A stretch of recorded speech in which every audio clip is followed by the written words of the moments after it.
On. This is Doug Wilkerson with Central Christian Center.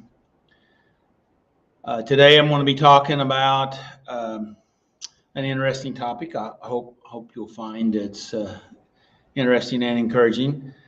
Can you lie? Can lies make you sick? Well, science says that they can.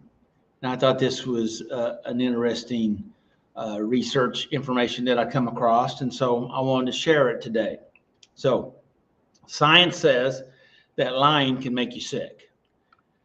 There was an article. Well, actually, I'm not sure what it was. I got it as an article. They may have put it on TV, but this is CBS News.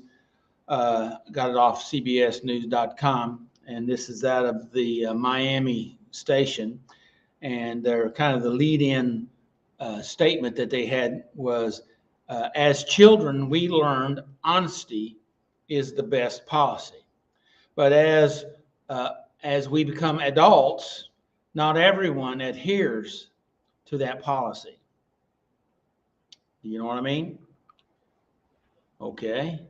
Well, see if you recognize this statement. Let's call it that. And this was from a president, and this was in the article, and it says, "I did not have sexual relations with that woman." Anybody know that one? Well, okay. There was in this same article, it talked about a study that estimated Americans lie 11 times per week on average. I read some other information that basically said pretty close to that. It was on the average, I think it was around 2 point something, below 50, below 0.15, if I remember correctly.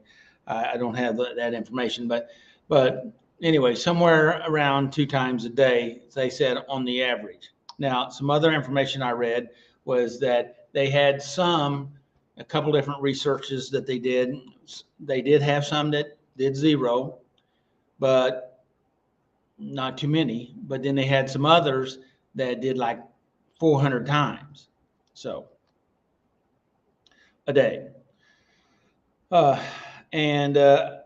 The article cited a psychiatrist, Dr. Robin Kerner, and he says that there's a lot of reasons why people lie. For personal gain, to avoid something that's ill-timed, consequences, okay, problems, you know what I mean? Sometimes they lie to boost their own self-esteem. But whatever the reason is, Dr. Kerner says, it says a new study conducted at the University of Notre Dame suggests that it's bad for your health. It says it's bad for your health to lie. Whether you realize it or not, it affects you. He goes on to say, said one group was specified and told not to lie. Okay, try not to lie. And the other group, they didn't. The control group, they didn't give them any direction, and so they gave it. I think they went 10 weeks. Yeah, it says 10 weeks. Researchers said that the group that was participated in reducing lying. I thought that was an interesting statement they had. For 10 weeks, experienced. Listen. This is what the research said, experience significant fewer headaches, sore throats, tensionness, anxiety, and many other health problems. Where the other group that continued to lie, they had regular issues, medical issues.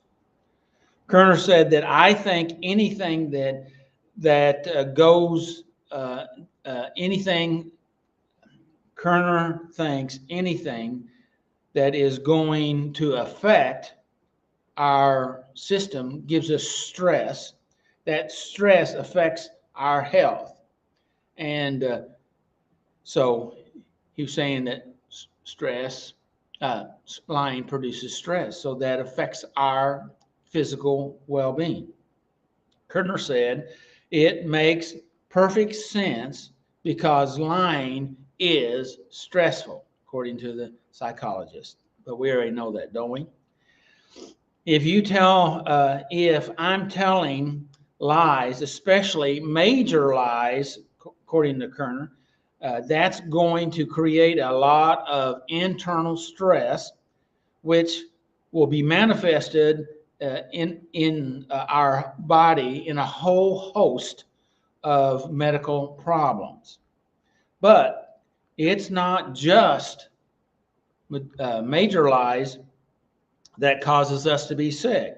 He goes on to say that sometimes it's what we call white lies. Some people don't think white lies is a problem, but white lies is like somebody comes up and says, well, what do you think of my haircut? And you say, oh, you don't like it, but you say, oh, I think it's great, or stuff like that. And he says that affects us. That falsehood or exaggeration or white lie can harm us. Kerner says that it's important to get to the root of why you're lying. There's a reason why you're lying, okay? And sometimes you just think you do it because that's, whatever, but you need to find out why you're lying, according to the psychologist. And if you do that, it will help you to curb that lying. For some people's lies can become a sort of coping mechanism that gives them a strategy to try to maneuver through life instead of dealing with the problems. So if we lie to try to avoid the problems, then what happens? Well, we all know what happens. It creates a world or a web of lies, and it comes back to get you, whether it's physical or out there in the world. The Bible talks about lying. It makes reference out of the Ten Commandments that thou shalt not bear false witness against your neighbor. That would be lying. At least my interpretation is. Proverbs 26:28, this is out of the Amplified Bible, says, a lying tongue hates those it wounds and crushes. Isn't that interesting? I looked it up in some other translations, and out of the NLT version, it says, a lying tongue hates its victim. Have you ever thought about your lying to that person means you hate them? Hating them. I wonder what that does to them. And I wonder what it does to you.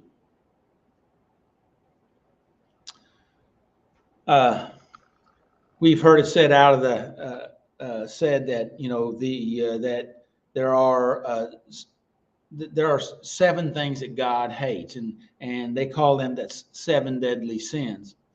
And these 7 things that he hates, actually, they deal primarily with the attitude of the heart, the motivation of the heart. And the problem is that we're staring away from God instead of trying to be in alignment with God, or working in the flow of God. We're always going our own way. And that's what Isaiah talked about. What sin is going our own way, choosing our own way. And that's what's troubling, because when we do that, then we're outside the protection of God.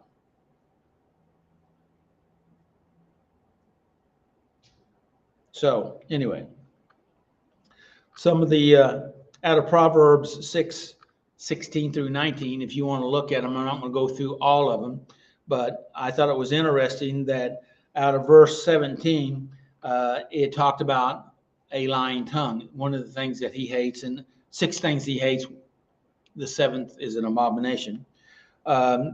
In verse 19, it says, a false witness breathes out lies. And also in that same verse, it goes on to say, and no one who sows discord among the community or family. And I don't know, something about this kind of caught my attention, that there's 7 of them, and 3 of them has to do with speaking, talking, lying, the tongue, and that's, you know, and what comes out of your mouth is evidence of what you have in your heart. So they say. Something to think about, right? But the point here is not that he hates you for what you've done. He hates what you're doing because what it's doing to you, how it's affecting you. You're making yourself sick. You're, so to speak, crippling yourself. You're positioning yourself in a place that it limits God's ability to work in your life. And I'd say that's a kind of a scary spot. What do you think? All God wants is for you to choose him instead of choosing something else, whether it's lying or something else, doing your own thing, having your own will. You know, he wants you to have a will, but he wants your will to be in alignment with him, because that's really when things will go well for you.